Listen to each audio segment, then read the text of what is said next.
The result? 200 inexpensive. Volunteer-built drones destroyed an entire North Korean convoy without losing a single operator or drone to enemy fire. It was a breakthrough in asymmetric warfare. Technology, planning, and human ingenuity combined to redefine what small drones could achieve on the battlefield. The strike proved that modern war is not just about tanks, jets, or missiles. It is about information, precision, and the clever use of small, deadly tools. The strike changed everything overnight. News of the convoy's destruction spread fast. Satellites showed burned trucks and long smoke plumes. Analysts counted hundreds of destroyed vehicles. Supply lines stopped.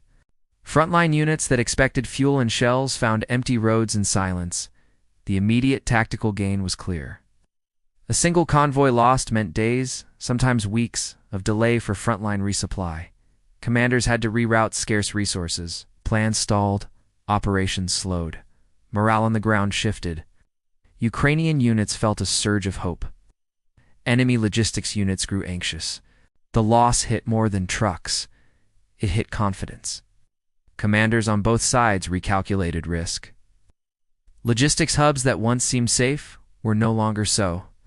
Commanders began to move convoys at odd hours and in smaller groups.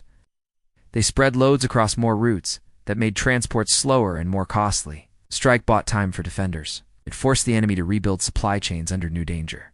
Diplomacy reacted next. North Korea issued denials and threats. Russia offered only silence or vague statements. Western capitals watched closely. U.S. intelligence quietly confirmed that the convoy had been hit and that equipment and munitions were lost. Allies began to discuss tighter sanctions and more surveillance.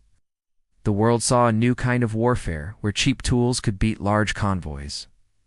Governments worried about the precedent. If 200 small drones could destroy a single convoy, what could thousands do in a larger campaign? The strike sparked emergency talks about export controls on drone parts, batteries, and key electronics. Lawmakers debated new rules for dual-use tech. Military planners in many countries opened new folders marked swarm threat. On the battlefield, the enemy adapted fast. They introduced low-cost countermeasures. Drivers started to use decoy trucks and heat masking. Convoys moved under camouflage nets and through dense terrain. Engineers tried to add armor to key vehicles. These changes raised costs and slowed movement. Each added layer of protection meant more time and more money. The strike thus applied pressure well beyond the single night. It forced strategic choices. Should the enemy risk large convoys again? Or should they split loads into many small, hidden shipments?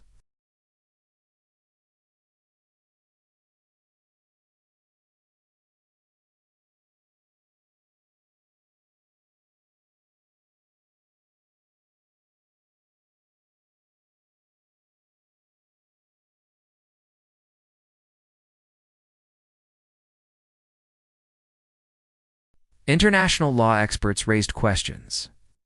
Who controls volunteer forces that conduct cross-border strikes? What rules apply to attacks that kill foreign nationals secretly moving between conflict zones? These legal and moral debates mattered. They would shape policy. It would shape how nations respond to similar strikes in the future.